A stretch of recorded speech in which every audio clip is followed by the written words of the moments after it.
আজ আমরা কথা বলবো আমাদের দক্ষিণাঞ্চলের অন্যতম পরিচিত ও জনপ্রিয় একটি ফল তরমুজ নিয়ে।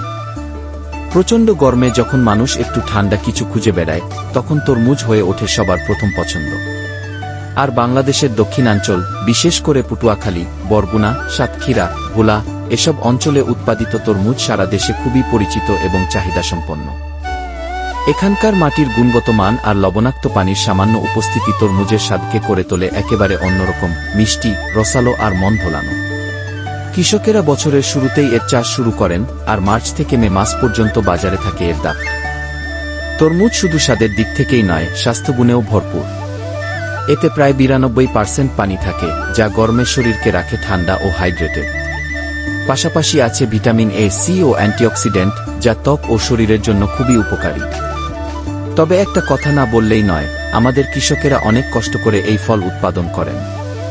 তাই আমরা যেন তাদের ন্যায্য মূল্য দেই এবং রাসায়নিক বা ইনজেকশন মিশ্রিত তরমুজ থেকে সতর্ক থাকি।